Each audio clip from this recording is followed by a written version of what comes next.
ya mama mon tsanga pasi mingi mon tsanga pasi mingi bana nga bakata classe toute une année parce que nga papa bango nazobela akata classe maman belé salemara.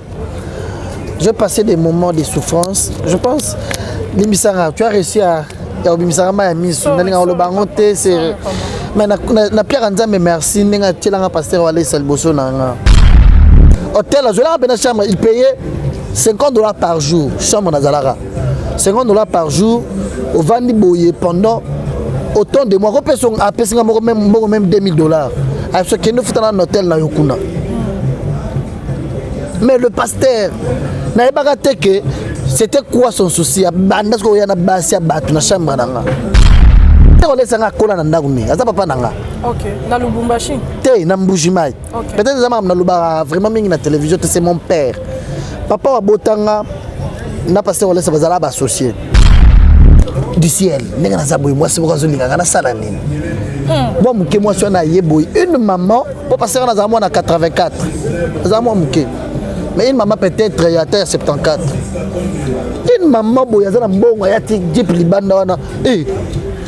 Na chambre nanga pasteur bando bana basiguna il nga kuna vana na yeke pasteur bimina mwasi na sekaka parce que ce garçon là était na vie na sa bala déjà plus de 14 femmes na yako bala yo ja ba film sous na vie ba kutaba malédiction bongo ako bala yo mikolo yo kaka ta bali yo 2 mois nyonso ya sikawana ozana reine balukelo ndako munene basomile biloko jour akobima kei et s'il n'a bilamba tikelo akeli bela kozonga te bala pe kufi ya sana ba fi bongo or basi nyonso abala na vie babotaka te socio bota kobota su te azalaka na nzambe te omoni lorsque le pasteur Wallace a appris que j'étais avec ces garçons là bon, c'est un jeune garçon aussi là pour la première fois na yoka na téléphone maman nanga benga singa que pasteur Wallace azo silikelo makasi pourquoi ozolinga oli elle est bien mal acquis.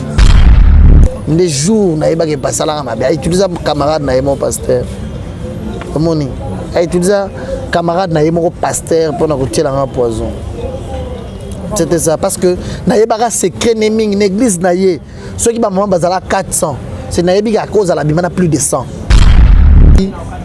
a pesinga yi a pianga $50 a pesinga kena restaurant ke li na obengo zo fongola ya chambre na yo komoni lorsque na bimina kei na zongi na kutisko mbetu bon basalma na bango te si la kei to bengani apesika fongo la chambre na zongi sko na kuti mbetu na kuti batandi mbetu bien mais bien 500 francs de kolo mbetu. Vous êtes sur Top Media TV. Très heureuse de savoir que vous êtes nombreux sur vos postes téléviseurs. C'est bien moi votre servante, Cécilia la servante. La nouvelle tronche Nabiso ya émission Mon histoire et ma conversion. Avec Mon histoire et ma conversion, on ne sait pas, Tobengaye évangéliste, Tobengaye pasteur, Tobengaye frère, Tobengaye évêque, Tobengaye il s'appelle Gédéon. Gédéon qui? On va découvrir ensemble avec vous. Je dis merci beaucoup à mon frère qui est derrière la caméra et je dis aussi merci à mon papa que j'aime bien, papa Eki Bumba, et je dis merci beaucoup à Président Chic et je dis merci aussi à Teddy Palanga.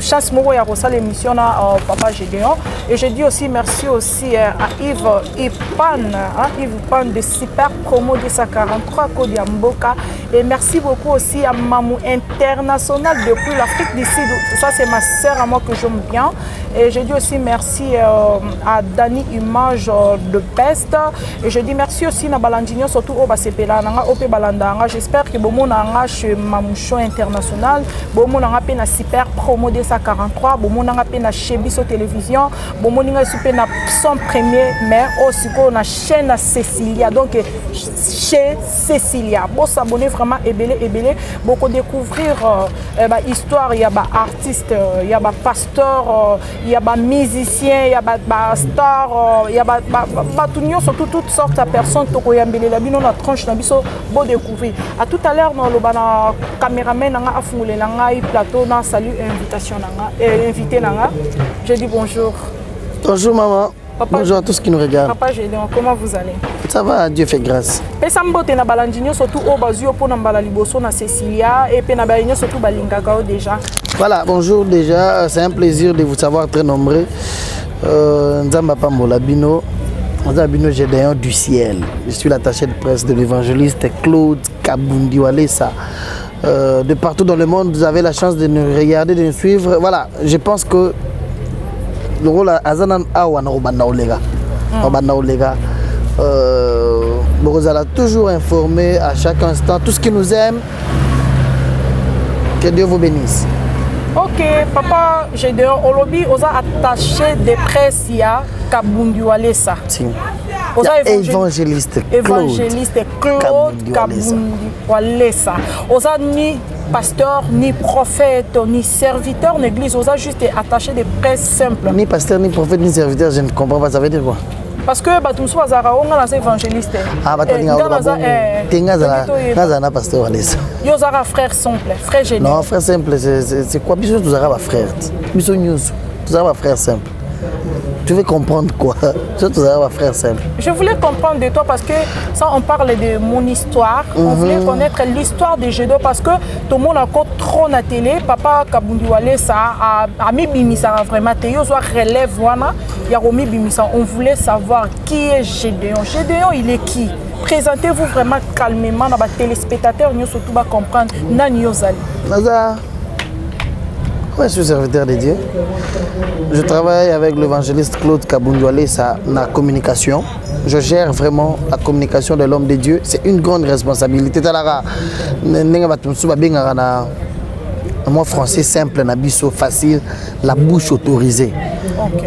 Si tu vois un homme de Dieu accepter que moi, Gédéon, je ne parle pas, toi tu parles, c'est que tout ce que je parle, sois sûr que ça vient de lui. 85% de tout ce que je parle, ça vient de lui.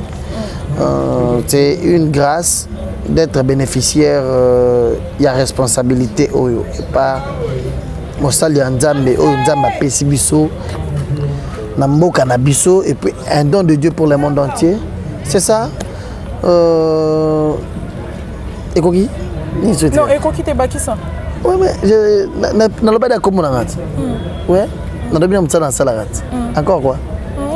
Okay, merci beaucoup na balandinho surtout na téléspectateurs. J'espère que vous avez reçu là la place Bozali. Ça va chauffer ici dans le plateau avec il y a bien un serviteur, serviteur Gédéon. Abo il y a un titre.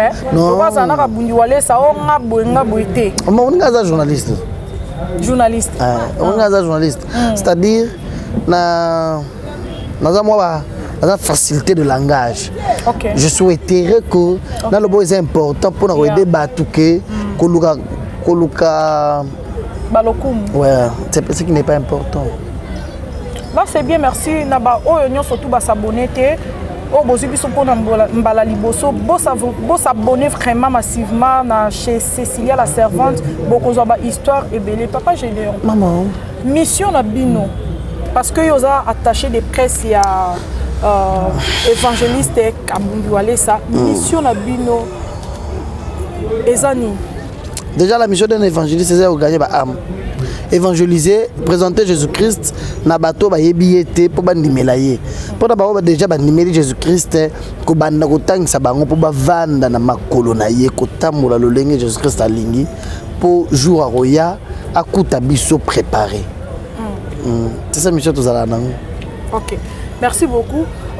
Gédéon Azanani, Gédéon abotama na kombo ya Gédéon ou bien Gédéon des Arakeno abotama na kombo moko boye ero komo servir Nzambe ou bien ozu baté kombo ya Gédéon. Non, Gédéon. Déjà je suis né dans une famille chrétienne. Okay. Notre avantage déjà mon batmuso baza baté Yesu. Baté Yesu alaye ko yeba Yesu na kimkolo andimeli Yesu. Nasko na botama na ndako na biso Yesu aza déjà. C'est que mes parents, des véritables chrétiens, je suis né dans une famille chrétienne, comme je viens de le dire, et je suis chrétien né de nouveau. Je suis Gédéon, comme Botanga Nango, Banda, bébé Nangai, maman Nabiso. Maman Nabiso a boti, moi na appelé Kombo Gédéon. Gédéon Kabouya. Voilà, c'est ça mon vrai nom. Gédéon Kabouya Ngoudia. Ngoudia, c'est mon papa. Le feu père qu'il repose en paix. Papa bien, papa moi l'acception de là nzambe. Na biso to kola bongo. Biso to kola mambu. Mamba ni belé ba sala biso to sala ya monte. Ouais. Biso nzambe azanda na biso. On a grandi étant des chrétiens. Et puis ma maman est vivante. Il y a 2 semaines maintenant, je venais de machine après me le belé. Na sala presque 4 ans sans la voir. J'avais dit je pars voir maman. C'est ça. Naza Gédéon Kabou Yangoudia. Du ciel, c'est moi-même. À force aucune église, quand la parole de Dieu, moi, fermissement, j'avais réalisé que je pouvais appartenir aussi au ciel. Pour bisogno so bazote biso avec objectif que mutu moko dans l'eau là yesu un jour akoya kozwa biso pote que na l'eau là. Je réalise au ciel il y a quelqu'un. Pourquoi je ne peux pas être aussi parmi les gens qui seront au ciel? C'est parfois que ngamoko na sepela bo mutu liboso eza comme babengangai par un grand frère ya quartier Adam. Un grand frère ya quartier abenganga Gédéon du ciel. Il m'appelait comme ça, Gédéon du ciel. Gédéon du ciel, na jeune âge nanga. Et après, lorsque na mando kola siko na yoka parole de Dieu na bia comment s'appelle nango. Na que cela ne tienne na kokola étant que lorsque na commis mature jeune siko na quartier na classe na yokuta siko na ba camarades ya ba sens nyonso. Mais j'ai été un homme appelé par Dieu na bana presse en 2006. Ok. Moni, en 2006, je faisais la chronique musicale, moi. Mais quand je faisais la chronique musicale, j'étais beaucoup aimé que par les hommes de Dieu, le pasteur. Au moment où c'est l'émission musique, mais le pasteur, moi, dans la campagne, dans la convention, il y a une affiche, une publicité, ils ont souhaité Alexandre une émission, qui est une émission à caractère chrétien. Les pasteurs m'aimaient beaucoup, je travaillais avec beaucoup de pasteurs trop jeunes déjà. En 2006, j'étais trop jeune. Et puis,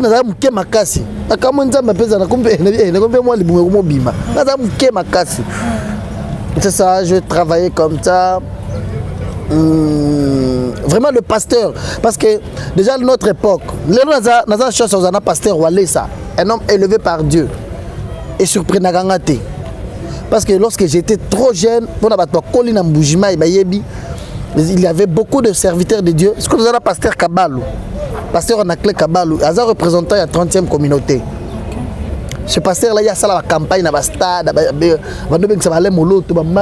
tous les grands musiciens renommés à Congo, il les appelait à Mboujima. C'est comme à l'époque où le pasteur Kabalou qui était chez lui, il venait me chercher dans la chaîne, dans la KHRT, Kassé Horizon Radio Télévision.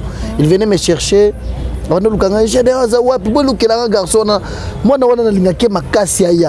parce que dans la période où on a la télévision dessin animé, je me disais dessin animé à Koufaraté. Ouais. Et ça, comment on a et ça, sous moi, je pique la télévision, je suis à l'émission, je suis à vraiment moi genre parce que la finanga loba tala na kama ko batu mususu baza au moins mutaza télévision lokola dessin animé azoloba lokola dessin animé omoni sikoyo esalanga mabe eshokaka nga makasi est-ce que ngaza dessin animé siko directeur nanga le directeur de la chaîne à l'époque déjà na biso Herbert Tibanda Kadeden bonjour aza dire kabia ministre il y a je sais pas environnement mais il est le directeur d'un ministre ici sur place. Il m'a appelé, il m'a dit Gédéon, comment tu as combo un dessin animé ça le bien. C'est pas la joie de combo na. Nazoa yango batebelo ba yebinga kola na mbujimai. Et ça a succès makasi jusqu'au point que moi je faisais des émissions à la télévision. À l'époque il y a gouverneur Ngoï Kassange, Jaucho Bandasika. Ngai bana na ya bon honorable Ngoï Kassange. Tout sur l'année chaque jour bien na liambongo na vie belé. To yebana ne ya yé gouverneur a benga na téléphone na télévision. Quand j'ai fait une émission à la télévision, le gouverneur avec succès, à l'époque, à la télévision, à la téléphone. Monsieur, ça va? C'est le gouffre, je te suis. C'est une dame, j'ai mangé avec lui à table comme ça. Ah, grâce. Le roi David. Ouais. Je travaillais déjà en mouvement, j'ai travaillé avec beaucoup de pasteurs, vraiment beaucoup de pasteurs. Mais pasteur Olesa, c'est mon papa. Pasteur Olesa, Mon histoire avec lui est que ouais, pasteur on laisse un kola na ndaguni. Aza papa nanga. OK. Na Lubumbashi. Te na Mbujimai. Okay. Peut-être zama na luba vraiment mingi na télévision, c'est mon père. Papa wa botanga na pasteur on laisse bazala ba associé. OK. Moni na marambo diamant, ils ont travaillé ensemble. Homme d'affaires. Homme d'affaires. Parce que c'est un homme d'affaires, un homme nzamba pamola na ba mbongo banda jeune âge na ye ninga zawana. Akola na mbongo. Mais il servait trop Dieu avec son argent. C'est comme ça que maintenant le pasteur Olé ça, abandonne talanga ce qu'on a musique, que na coopérer na gouverneur, na voyager na gouverneur Ngui Kassange. Il avait une chaîne de télévision, mais sur la voyage, on va payer ce billet. Non, le gouvernement a dit tu dois voyager avec lui. Je me déplaçais comme ça avec le gouverneur à cette période. Mais le pasteur Olé ça, au moins le moi na yo. Il y a un pasteur Nzamba Tomolier, mais moi je n'ai pas place à Zate. OK. Au moni, moi ce que nous avons dit, c'est que nous avons pas dans moi souké belé période moi. Moi souké belé. Je suis à la bime, moi na ngat. Mais ceux qui aillent, Moujima par exemple, je partais les voir à l'hôtel. Parce que à chaque fois il faut se l'Nzambe. Il faut se l'Nzambe. Longa ba biloko zo sala wana. E wera lobi, ba toi na nyoso zo sala la ngoni. Il faut ça la mosala Nzambe. Et quand il me disait ça lo net na za jeune na zo mona net papa c'est aller ça sous. Ta passé ouais. Deuxièmement, je me disais aussi que ce qu'on est il longa za ba pasteur na awa boy balinganga boy gouverneur abenga na téléphone. Ce qu'on a longa boy père na ko pas pasteur on laisse na ko bandela wapi parce que il a déjà une équipe de presse. À Canada, un succès dans l'Union. Je vais commencer par où? Mais le temps de Dieu, c'est mon papa, il a donné ce qu'on a charge à encadrer ces garçons. Amenez-le dans la vie de prière. Bon, maintenant, Bangomba. J'ai dit, c'est mon fils, nous avons parce que le papa n'a pas besoin parce qu'on laisse soutenir un ming dans Minerval dans la classe. Amoni. Papa, il a été un père pour moi. Alors, j'ai dit, on a la musique na TV, on a agobunga. Ma côté en intercession. Mais moi, quand je rentre à la télé, émission ça va battre ma banga. Tout le monde ma banga, ce que vous avez ma serre, ma bengo de gauche à droite. Ça m'a changé à battre. Vraiment. Je te dis, ça c'est. Je te parle avec mon cœur. Après, pasteur Moro, ailleurs au Linganga. C'est pas là, je travaille avec lui à fonder l'église dans le Bumbashi. Là, à fonder l'église dans le Bumbashi pour qu'il puisse réussir. Je suis mon pasteur dans l'église dans le Bumbashi. À la campagne dans le Bumbashi, mais à Tina Raba publicité pour l'examen d'émission dans le Mbujimai. À Foutangaï, à Fouti ma chaîne pour l'examen publicité mes campagnes et je sais dans le Bumbashi. Après à Bengsanga, lorsque je suis arrivé, bon, on fait comment? Je vais travailler avec toi, Gédéon. Un pasteur, c'est vrai. Tout ça, le contrat. On a déplacé, ça a commencé comme ça. Hormis moi, je venais trop Kinshasa, on a commencé à travailler avec le pasteur. On a dû voyager, tourner au Zimbabwe, en Afrique du Sud, tourner en Tanzanie. Mais, lorsque le pasteur a appris que j'étais avec ces garçons-là, bon, c'est un jeune garçon aussi. Là, pour la première fois, j'ai eu un téléphone, maman a benga pasteur Wale Sazo Silikelo Makasi. Pourquoi Ozolingaouli elle est bien mal acquis? C'est pas parce qu'on a là. Bon, je travaille avec les périodes, on a la voiture dans le Bumbashi. Pasteur Wale Sabenga bien mal acquis. Habite, pourquoi tu peux travailler dans Moutouaza Mabé? Et certes, Azala Mabé. Pasteur Wana Azala Mabé Makasi. Yo so moniteur sur la salle, la salle dans le Bumbashi 2 ans.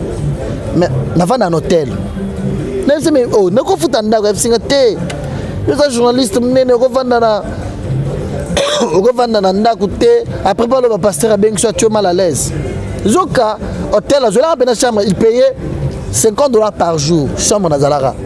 $50 par jour au Vandi Boye pendant autant de mois. Repensons à Pessinga même $2000. À ce qui nous fout dans un hôtel na Yokuna. Mais le pasteur n'a pas raté que c'était quoi son souci? Il y a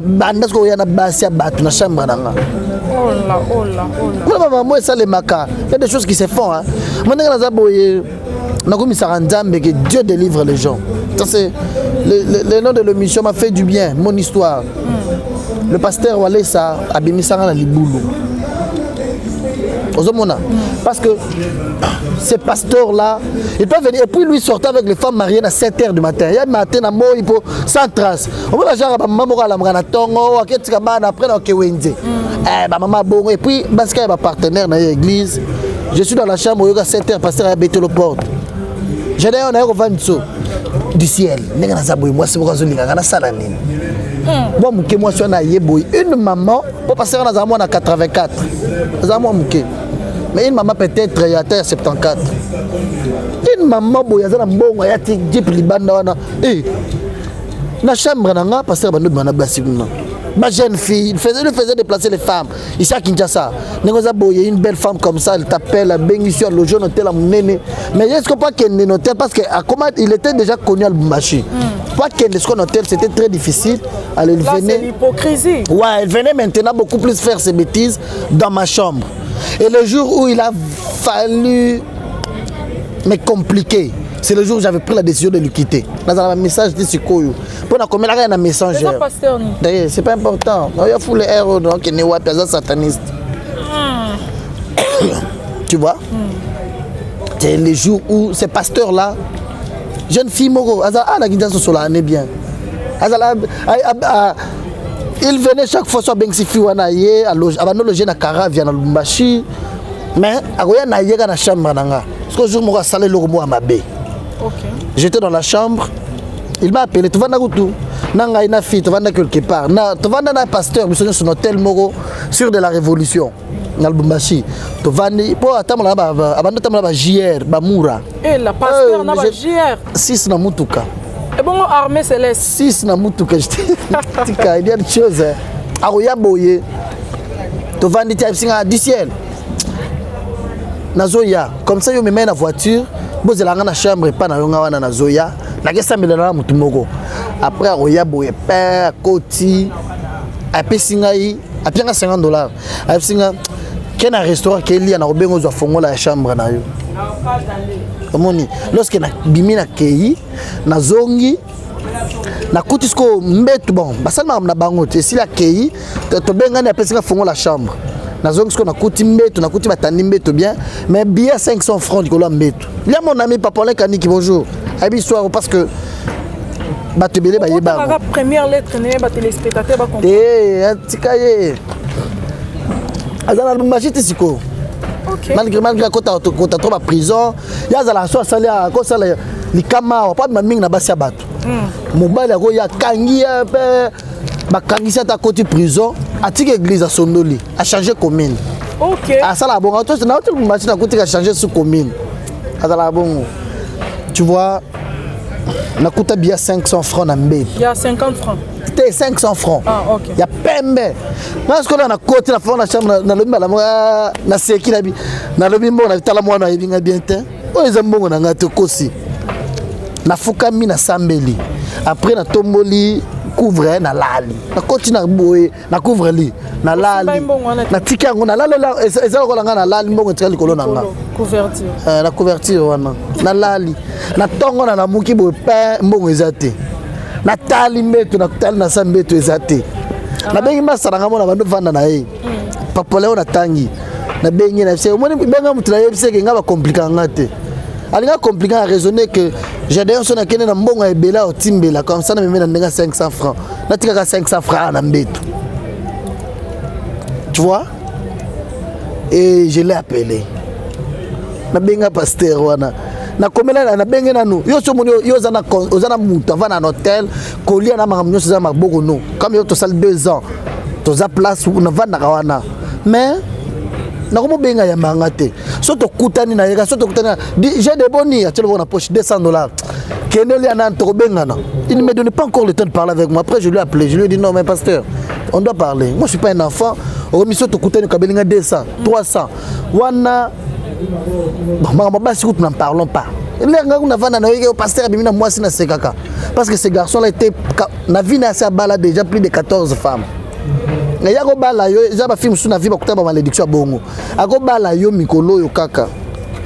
abali yo 2 mois nyonso ya sika wana oza na reine balukelo ndako monene basomeli biloko jour akobima kei esili na bilamba atikeli akeli bela kozonga te libala pe kufi ya sala bafi bon or basi nyonso abala na vie babotaka te soki obota kobota su te aza mabe yango pasteur Wallace ayebisaka ngaki ozoprofite babien mal acquis faut quitter c'est un mauvais garçon c'est un pasteur Wallace ayebisaka qu'est-ce qui te fait que vous souhaitez que vanda na muto yebi ozomona babiloko asalaka parce que asala ba makambo ba magie babiloko mtu na mona kana loba nanga na mona na ba pasteur basala na tala na zoseka na mona na bikabundu Wallace c'est un véritable serviteur de Dieu. Na mona na vanda na mutu a prophétiser bato ko sala ma nyonso ba prophétie makasi po ba prophète bele ba féticheur ouais et ba bon beaucoup de prophètes mona ka o so ba 100 sur 100% 20% de bazala nzambe 80% des prophètes bazala féticheurs basala ba kisi pour nos prophètes bon ba yebi que pour accrocher les femmes faut leur prophétiser. C'est ça mon histoire. Comment est-ce que j'ai commencé à travailler avec le pasteur Wallace? J'ai parlé, na benga pasteur on a commis les messages. Pasteur, moi déjà 500 francs na yo tikaki na lia ngote. Moi j'ai pas une étoile à gaspiller. Je trouve que yo nanga photo vendre to solo là, tout ça ba calcul ba mbongo il faut futanga na ba chaîne ya batu na zo engagement to futa bango o ça la vie na yo nga ça la vie na on garde de bonnes relations. C'était très difficile pour Andima. Na vanda na ebo avec 2 pasteurs. Libo soit cher na une église, ba soda ne ba vandi. Na solo la na yeti to sala ba calcul me devait ba monde de ba $4,500 boy. Awanga na tia 2500 pianga 800 premier jour. Après au pianga 700 ba pasteur ba camarade ba bisinga Gédéon. Muto na robo mayo tika mbongo wana. Ele kiote.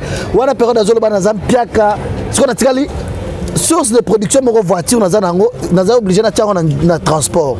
Pour na vandi na katikop na ndima na vanda mpiaka mena sauver âme nanga na sauver vie nangai c'est que ouais certes bano pesa mbongo mena boya ga ye na ibisa ba ibisa Gédéon yo nanga toko ka bwana boyete ses amis pasteurs ba ya ko yebisa nga Gédéon kolande sumbongo wana te ozana jeune garçon Dieu prépare beaucoup de choses devant toi omoni c'est comme ça que na tikana na ye mais na tikana na ndeni na zo avion je pars à Mbujimai na komi na Mbujimai na zo bela na bien na koma na Mbujimai comment na zo miyoka bien tebo j'arrive lelo après 2 jours on m'amène à l'hôpital donc on la poison en nzoto. C'est par là que le pasteur lorsqu'il a appris que je suis empoisonné il a appelé aïe Mbujimai j'ai des images il y a beaucoup de choses aïe na Mbujimai continue dans un hôpital à lobibolo ngolé hôpital boya na na bimi hôpital atalinga bando sekanga. Wana oyeba ikezala ki poison ou bien ouais j'ai compté déjà par l'hôpital de Babsengue j'étais empoisonné.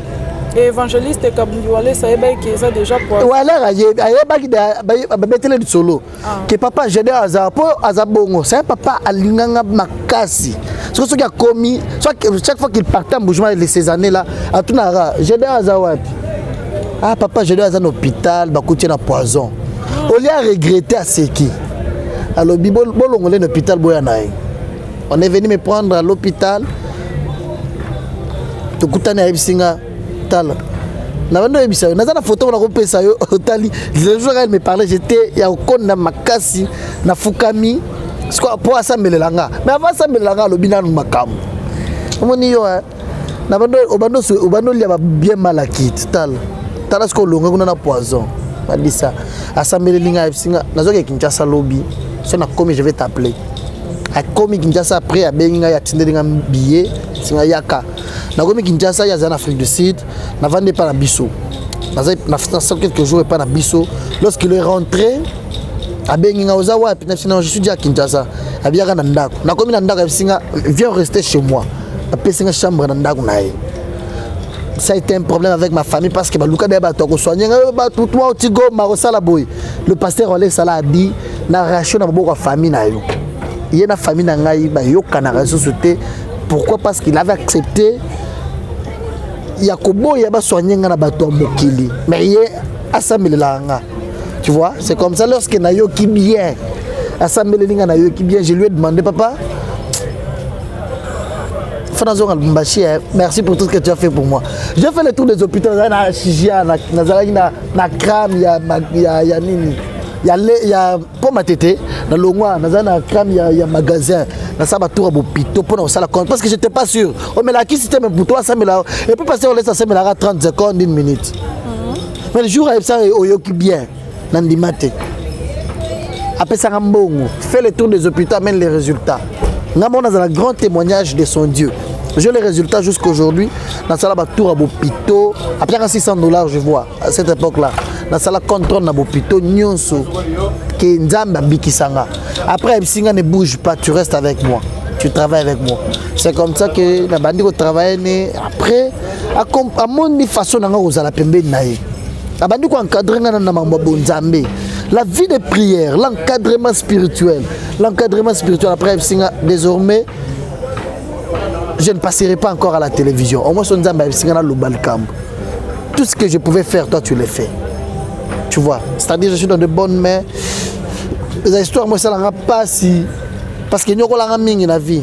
Nous avons la vie, histoire. J'ai passé des moments de souffrance, surtout dans la période à poison. J'ai fait 6 mois à poison. J'ai passé des étapes fortes de la vie. Est-ce que vous avez souvenir poison au lieu d'un qui fait ou bien dans restaurant na quoi qui c'est ba tout mais na yeba bien jour et salima na yeba jour et le roi et salima avec ce pasteur là jour nazo solo la naye jour nazo solo la naye liboso cher naye hein jour nazo solo la naye il était avec son ami pasteur. C'est son ami là qui a abandonné que je l'ai on a pas repéré sanga hier on t'a rôle intermédiaire na pour un pasteur to quatre relation aya ko zwanga jour mon hôtel a singa a to beta tour to ke na biso a singa za kuna nzala bia to ke na madame nanga za na wenze moko ezana mbashu na teka to ke to vanda là to komi to vandi sa femme nous a acheté à manger et on buvait aussi na vandi à un moment na dit ah na kipé na ngate pasteur za na mwasi na ye na se déplacer na bia na tuni madame maman ba toilette publique en à côté ni je pars un peu me soulager les jours na yeba ke pasala ma bia utiliser camarade na mon pasteur moni a utiliser camarade na mon pasteur pour na retirer un poison. C'était ça parce que na yeba secret naming une église na ye ceux qui ba maman bazala 400 c'est na yebi à cause à la bimana plus de 100 l'église na ye parce que plupart bando sala na chambre nanga et le rôle na kabwana ki na ye je devrais faire une autre route ou un autre chemin. J'étais son adversaire direct pour que Gédéon connaît tous mes secrets. Dans un message je tire le babylone sur côté on a Google l'homme sur enregistré au vendre l'hôtel on a 22h pasteur à Komelo du ciel aux awapi dans un poste on met la azela bien bière comment vous allez abe ati yo me passer au Komelo j'ai de na poste on met la ti ay so bon voilà et puis à Komelo comme bière à lingo mela voilà ce que le rôle azana ndako c'est pasteur dans sa maison azana bandimi baza intercesseur ba ko sala veille na ndako pasteur mais yo yé aux voitures au sommet les bières on a bière à 4 na sachet on comme il bosse porte na benga nazal banda abimi tant azo bima ba soda bazo landa et ça ba ta sécurité pour à côté na famille présidentielle à l'époque il y a Joseph Kabila assemblée là bangonde mokonzi moko mutapesa ba soda na comprendre na comprendre mokonzi moko mutapesa ba soda wana na ebisiko ye wana ye bapesa bena ba JR bo ebele atamola na bango siko soki aye biso ngona botika nazo sola na Gédéon libanda va to se déplacer bo kena kwa bo telemia bando mais la bière bo clairon ngai mutazana na la bière te pasteur comme nino et je réalisais que ngai mutu na kwa la journaliste mutu na kwa nazo mela na bière pour nazala journaliste nazo melate mais ye moko pasteur na yo so mo bokena restaurant na pasteur bo vandi azu bière na mai bozolia mais azu bière atiesko il boso nanga pour ba soda na ba comprendre tinga nazo mais mais azolia boire azu bière ameli azongisa ngwe pananga parce que j'ai des très fan de pana yo ah non Nzamba sunga biso to komi na fait émission na biso o eza première partie à mon histoire et ma conversion tozo continuer deuxième partie na biso avec serviteur Gédéon. Je dis vraiment merci à papa Elonga donc papa Elonga oumela ba serviteur belé bazate à papa OK Ah mais la bière a teli bosso ya muto afandi na meilleur zomela. Papa elonga nzamba pambolo. Je vois aussi mon papa Gisler Pemba depuis l'Afrique du Sud. Papa, je te salue. Et quelques salutations à Balandi Poto sous qui s'est Non, Batbali Misara n'a pas pu te nazoka posa olela. Parce que j'ai passé tant ma belle na vie na ngai. Na passé ta ya passe mingi. Na passe yango. So na yoka kala pasteur wale sa zala na posa na ngai. Mais ngai na bando mona neti ya naza jeune, pasteur ma vie ba prière mingi wana eza bien te. Na se retrouva ceux qui pasteur wale sa na zala raté ngana kufa. Omoni parce que na kataka tu sais et ma moi mon tsanga passe mingi. Mon tsanga passe mingi. Bana nga bakata classe toute une année. Parce que nga papa bango na zobela. Bakata classe. Maman belé salemara. J'ai passé des moments de souffrance. Je pense Bimisara, tu as réussi à Bimisara ma mise na lo bango te c'est mais na Pierre Nzambe merci nga tcelanga pasteur Wale Salboso na pasteur Wale ça. C'est un serviteur de Dieu. C'est pourquoi par moment je viens à la télévision avec force. Mais je n'aime pas lorsque je vois quelqu'un qui va à la télévision. Moi je connais mon histoire. Les gens dans la voiture, dans d'autres carburants, dans d'autres tambours. Non, j'étais mourant. J'étais dans un poison parce que j'avais voulu choisir les bons côtés. Nga bando mona neti eza succès. Pasteur on a nga pasteur balinganga, pasteur on a linginga a futaka nga bien parce qu'il me payait bien. A un hôtel, il y a moi bien période déjà pour Nangaï pendant 2 ans. On voyage au Zimbabwe pour sali 3 semaines. Là, aucun a fondu la chambre dans la poche. Vous avez dit foutu en oignon. Nous avons dit pasteur dans le Lingangaï. Or qu'il voulait détruire ma vie. Il avait l'intérêt à Goyiba étoile Nangaï. Il avait l'intérêt au Salanga Mabé. Man appelle au Rwanda Salema Yenangaï to solo la raté. Surtout que l'année dernièrement on a fikin. Nga zo kota na voiture na moni azo leka boy là na moni na pese mbota telemisi voiture nga balusi ya ngai na kei to pesa ni mbota yebisi nga nini d'ici alboni na robengo na pokwa tout le place tout la tajit tout le ça air na beta la pasteur on laisse le solo na le même jour na bi ta mono zo yebisa nga na ke vanda na to la neji pasteur aseki c'est-à-dire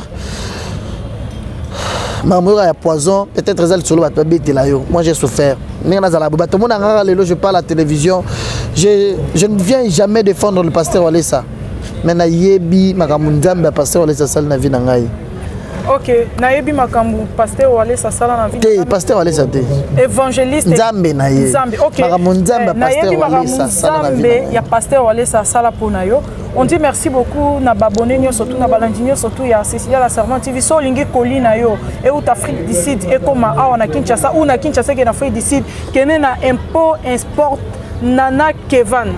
Nana Kevan vient en Afrique du Sud, agence à Kitoko Express, collier très raté. Et Yannick Siala, mon petit frère à moi, Babi mo konza bakara dirba, muta konza benoni tout boxberg na bakara dirba. Et je dis merci aussi na balandinyo surtout. On se revoit à la prochaine. Bye bye.